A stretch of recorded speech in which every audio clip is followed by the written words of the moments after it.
Hello bro Irvin. Maganda. Anong balita? Kamusta? Ayos naman po. Ano pala ang full name mo? Ang full name ko po ay Irvin Nazareth Calara. And taga saan ka? Taga Cavite po ako, sa Bacoor, Cavite. Laking Cavite ka. Ilang taon ka na pala? Magta-22 na po ngayong September 14. Batang-bata mo pala. Ikaw ba pinakabata sa Kalingap Partners? Oo, ako po yung pinakabata. So ano ba ang ginagawa mo bilang Kalingap? Ganun rin po yung mga tumutulong ko sa mga kapaspalan. Minsan po katulad nga po nung nag-ayos kami ng mga tulay dun po sa farm para kahit paano po makatulong po tayo kay Kuya Bal Santos Matubang. Tapos nagawa rin po kami ng ng balon nila Kuya Ruel. Nila Tatay Ruel? Oo, nila Tatay Ruel. Ano ang YouTube channel mo? Irvin Official po. Okay. So, Irvin, nagtapos ka na ang pag-aaral? Bali, lang po hindi pa ako nakapagtapos kasi mga grade 8. Yun lang po. Grade 8 Kasi mas inuna ko pong magtrabaho ng maaga para makatulong po ako sa mga magulang ko na. Kasi po yung mga magulang ko po may mga sakit na. Katulad po ng tatay ko. May sakit po sa puso tatay ko. Namamagana po yung puso niya tapos may butas. So hindi na siya pwede magtrabaho? Hindi na po talaga pwede. Yung nanay ko naman po, pag bawal na siya rin maglakad-lakad pag naiinitan siya, na high blood, madala siyang mahilo. So may mga kapatid ka ba? Meron ho. Nandun sila sa Bacoor? Oo, nasa Bacoor. Ikaw ang panganay o bunso? Sinundan po ng bunso. Bali po pang-lima ako. Marami pala kayo. So isa ka din sa mga tumutulong sa magulang mo? Oo. So dito sa pagiging charity vlogger mo, nakakatulong ka, nakapag-sustento ka naman? Oo. Nakapagpadala ka ganon? Kada sahod ko. Mabuti naman. Bali, kamusta ka pala dito sa Daet? Ayos naman po. Masaya. Masaya. Gano'n ka nakatagal nag-i-stay dito? Mag-iisang taon na ho. Isang taon na? Sabay ho tayo nun. O nga no, so 8 months na kasi 8 months na ako. Umuwi ka rin ba ng Manila nung dumating ka dito? Oo, mga isang buwan na ako doon nag-stay. Tapos bumalik ka dito? Bumalik ako ulit. So ano ba ang dahilan mo bakit ka nag-charity vlogger? Ano ang talaga inspirasyon mo bakit ka napunta sa ganitong larangan? Unang-una po yung mga magulang ko. Ayan. Tapos gusto ko po talagang makatulong sa mga taong nangangailangan kasi danas ko po yung nila na yung hirap nila kasi mahirap din naman po ako, kaya ginusto ko pong mag-vlog para kahit paano po ay makatulong na po ako sa mga nangangailangan na tao at syempre sa pamilya ko po. So ngayon kamusta naman ang pagiging charity vlogger mo? Ayos naman po, masaya na nakikita ko silang kahit maliit na bagay, napapasaya ko sila. Kahit maliit lang, masarap sa pakiramdam na may tulong ka na naibigay. Na nakikita ko silang masaya dahil sa binigay ko. So ngayon Irvin, ikaw din ang isa sa mga kumakanta sa Kalingap, 'di ba? Isa ka sa mga nag-compose. Sa mga ibang partners din, 'di ba? May ginawa kang kanta. Halos lahat po. Halos lahat ng mga charity vlogger ako po gumawa. Pati sila Virgilin Curse, kila Archie Hilario ako pong gumawa. Wow, mga malalaking YouTuber pala yung mga nagawan mo ng kanta. So ano yan, talent mo ba talaga yung paggawa ng kanta at pag-rap?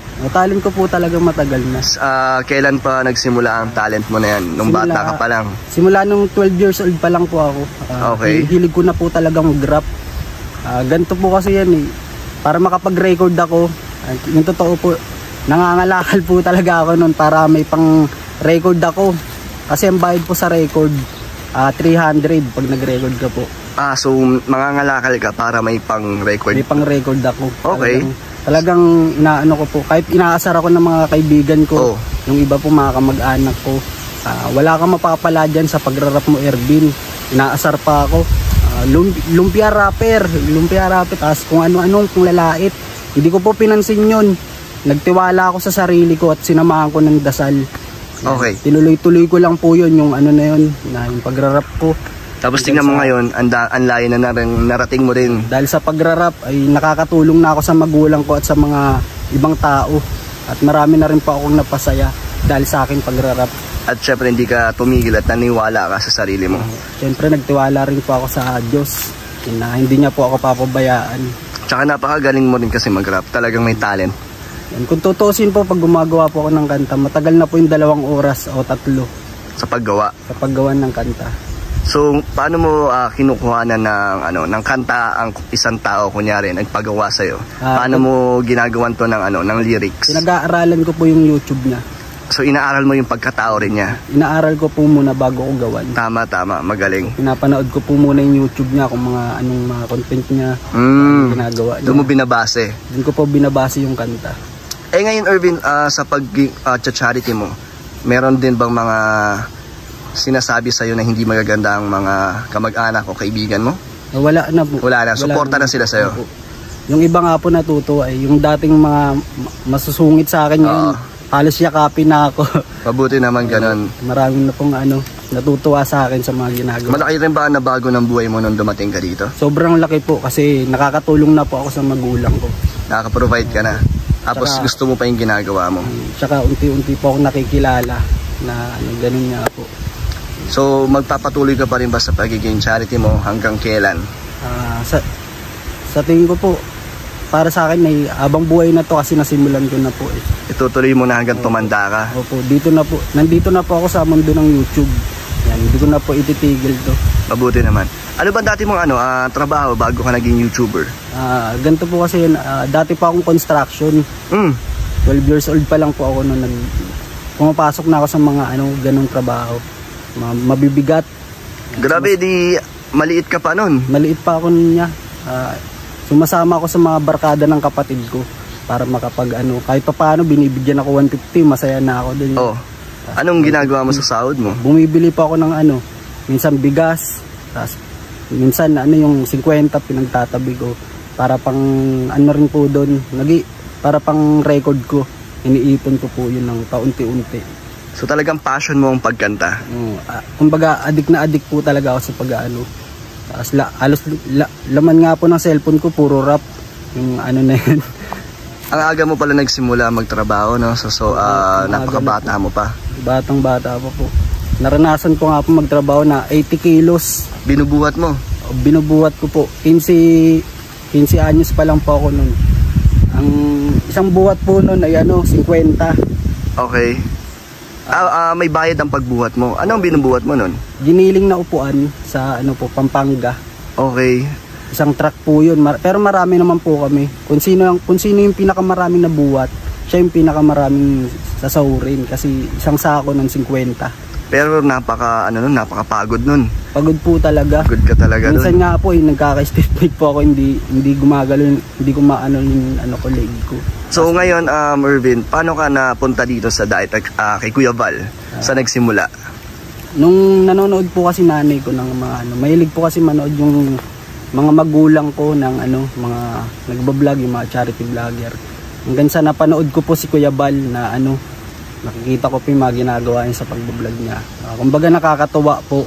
Sabi sa akin ng mga magulang ko, gawan ko daw po si Kuya Val Santos ng kanta.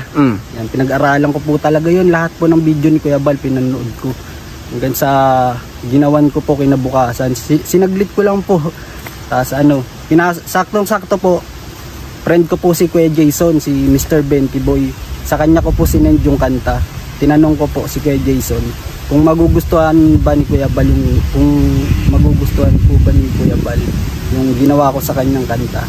Hanggang sa napakinggan ni Kuya Val, nagustuhan niya naman po kasi yung nilalaman ng kanta, yun po talaga yung ginagawa niya sa mga vlog niya. Oo.